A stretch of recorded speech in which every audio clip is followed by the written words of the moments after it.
When I talk, I normally pace, and so if I can stay in the circle, I'll be doing very well. This is your life. Everything is complicated, and everything is going faster, and everything is under stress. This is your life, and the fact that they put it in digital form doesn't make it any less stressful. The fact of the matter, here's the truth. Deluge is the new normal. The world you see today is not going to get simpler, and it's not going to get slower. And that's not just me saying that. Here it is. I was looking, I was still Yosemite. This is from IBM. They do a lot of analysis. This one's called Capitalizing on Complexity. And here are there some key findings in this one. Top focus, what they did for this report, back that up. They interviewed 1,500 of the top CEOs around the world. And these were the CEOs' findings. Focus areas for the next 5 years. Above all other priorities, CEOs plan to focus on getting closer to customers. Isn't that interesting? Everyone talks about digital world and this and that, and you can do it on your phone. But the number one thing, the 88% of 1,500 top CEOs, the number one thing, getting close to the customer. And look at the second one, 81%. People skills. Everyone talks about digital life and all that sort of stuff. This is the top 1,500 CEOs. Next one, top leadership qualities. Number one, creativity. Not fairness, humility, sustainability, all of that. Number one, 60%, creativity. Interesting. Here's another analysis. BDO is a very big consulting firm. They're number 5 in the world. And this is a report they did on service. And in this finding, what they're showing is how do you compete?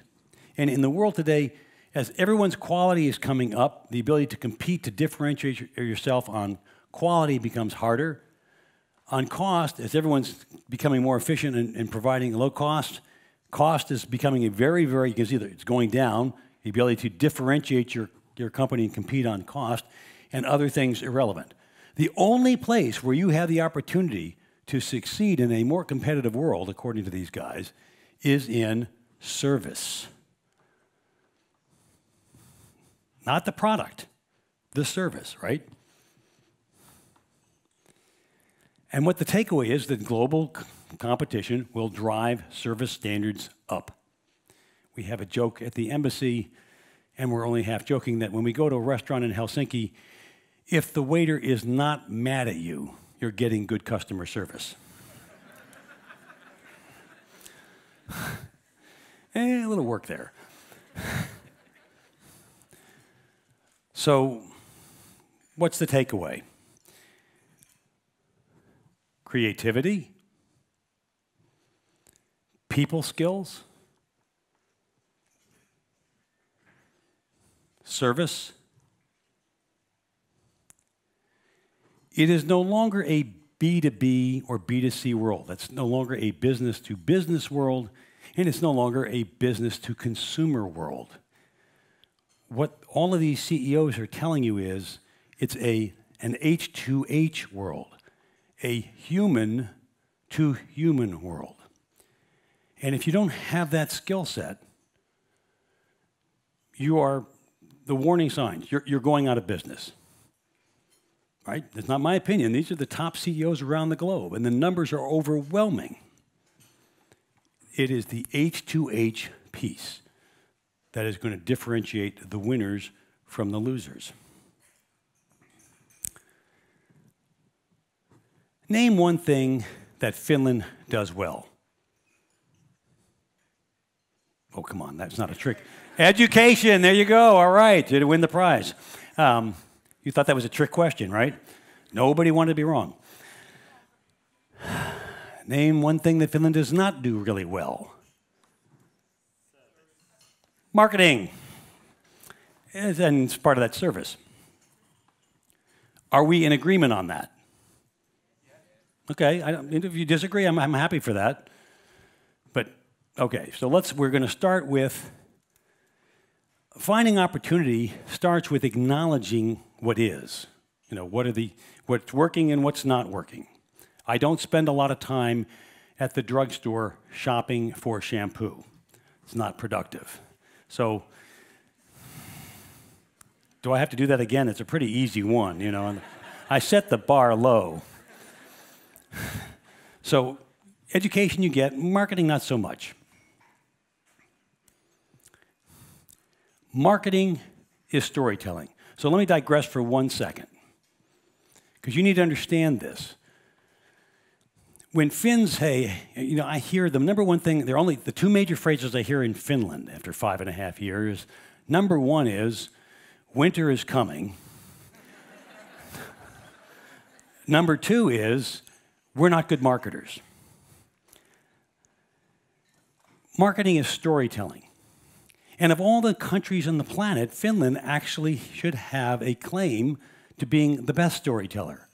If you look at the United States, it's a country founded by rich farmers who did not want to pay taxes. Not much has changed. Finland, on the other hand, is a country founded by storytellers, artists, architects, poets, painters, musicians. The whole idea, the whole construct of modern Finland is founded by storytellers. So unlike any other country, you're a country founded by storytellers, yet you tell yourself you're not good storytellers. In fact, I could argue that you're the best, among the best marketers in the world. Why? Because you've marketed a product with such effectiveness that you have 100% penetration. You've sold this to everybody. That's pretty good marketing. And of course, what you've sold is the story that you're not good marketers. We need to change that. Marketing is creativity. Marketing is self-confidence. I have a deep and profound respect for the humility that Finns carry themselves with. But that is a different thing from being timid. Humility and timidity are different things. Marketing is self-confidence. Marketing is educating the consumer. We had a huge consumer products business in my family in the United States, and we didn't sell because nobody likes to be sold. But almost everybody loves to be educated. People love to learn. And when you are a really good marketer, you discover immediately that your job is to educate your customer, to educate the consumer. And then when those skills, your customer will make an informed decision, and often that decision will be to commit to your product or service. It's not about, hey, how you doing selling something? No, it's about education. Marketing is the ultimate H2H skill. Marketing is just a term that covers storytelling, creativity, confidence, educating the consumer. You could put service in there as well. It's the H2H piece.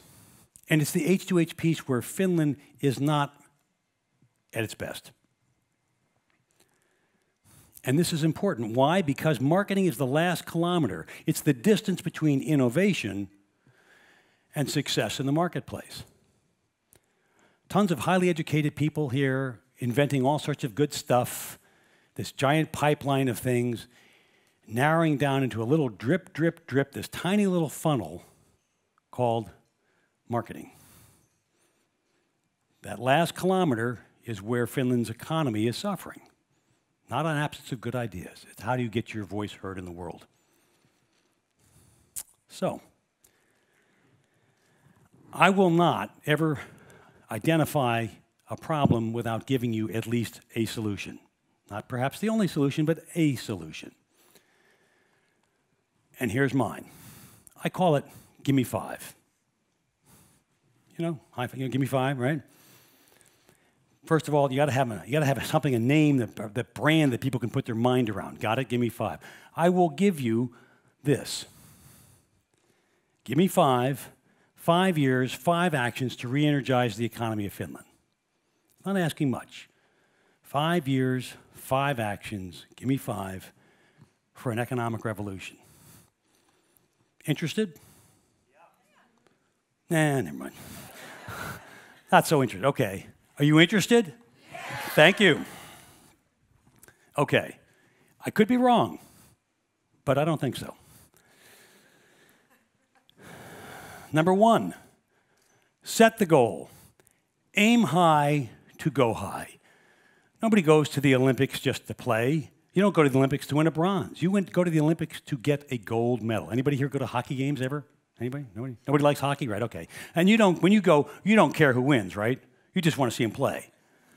No, of course you want to win. You want your team to win, you want to win. You got to aim high. When Finland revised its education system and went to the top of the mountain, it didn't say, let's just be better than we were last year. You had a high goal. If you aim high, you go high. You aim low, you will go low. So we're going to have a high goal. High goal is to be the best in the world at people to people. Arguably, that is not where Finland is today. Right? You can participate. To be the best in the world at people to people in 5 years. Big goal, aim high. Second,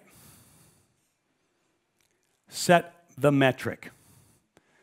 Peter Drucker, the great American business guru, said, you cannot improve that which you cannot measure. And Finns love to measure and metric everything. So this falls right into one of your strengths. Set the metric. Now, how do you do that? Learn from the best to set the standards. You can do this as a country. You can do this as a business. You can do it in just your organization. You can do it with yourself. I would suggest if you went to business schools all over the world, Stanford, Harvard, MIT, London School of Economics, whatever, they could tell you which companies, which organizations are extraordinary at people-to-people skills, at marketing, if you will. You set the standard, right? You guys go out there, and in 6 months, you can, either for your organization, for yourself, or as a country, set the standard by which you will start measuring your performance. That's step number 2, but you've only got about 6 months to do this if you're going to get it all done in 5 years. Next step, take action. This is not about a study. No more studies, please. This has got to become part of your core competency at every level, individually, corporately, nationally.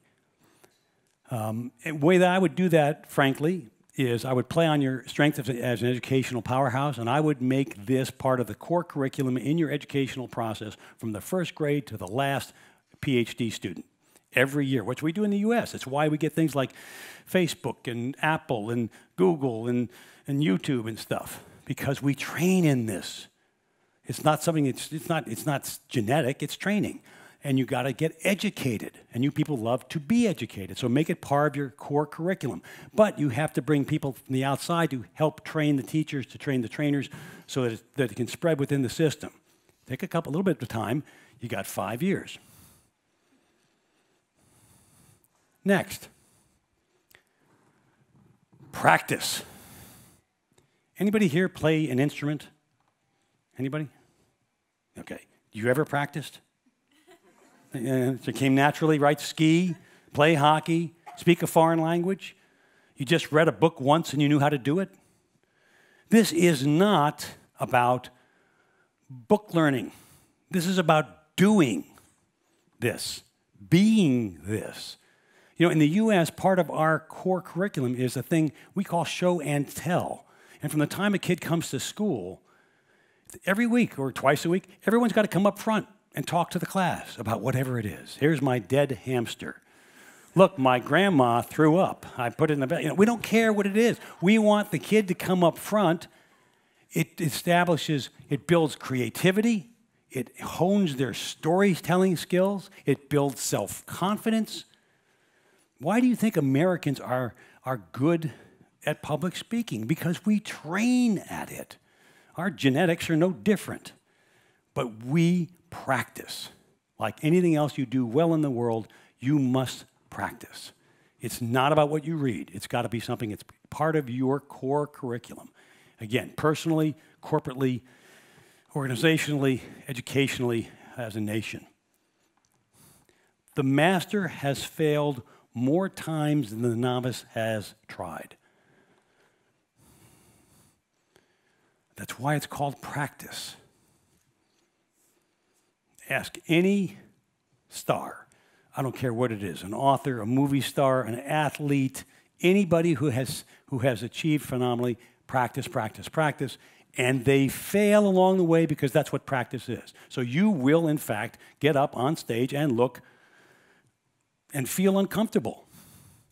And that goes away. I said earlier I was going to put up pictures of me in my bodybuilding days, the before when I started and after. And I can tell you my early competitions, effectively standing naked on a stage in front of 1,000 people who are judging how you look, and you look really, really bad because you're just starting, right? And you just try to decide after the competition whether you want to go home and kill yourself before your family sees you or keep doing it. When I started to compete, I competed the first year and I just was slaughtered. It should have been illegal, it was so bad. But I never lost another competition. Practice. And now the last rule, the last 5 practices you got to do within 5 years to make this happen, is going to be the hardest. This is going to be the single hardest thing for you to do. Have fun. Really, folks. Life's short, then you're dead. Have fun. We are neither inspired nor are we inspiring without fun. You can find any example in your own lives. What gets you up out of bed on a cold winter's day when you really rather sleep in? It's not someone going, oh, winter's coming. It's someone who's talking about fun. We want fun. And if we're not having fun, we're not confident, we're not inspiring, we're not marketing, we're not being creative. Now, I'm going to prove to you that this is, in fact, I've got running out of time. I'm going to show you the film clip here. This is a real thing. Watch this.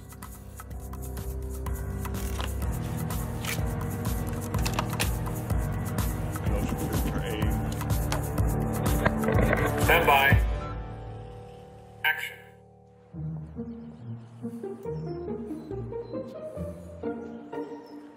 He's a paid actor.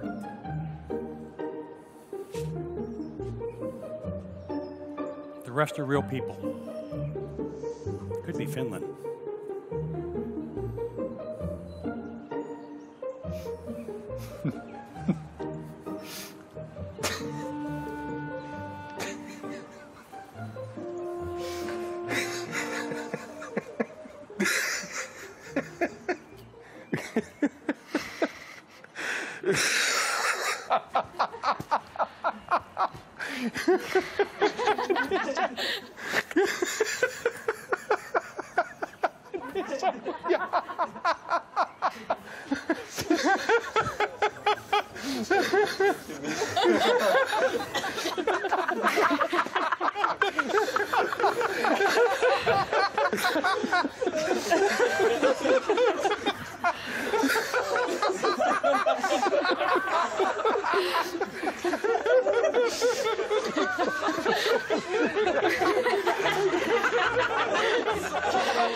He's great.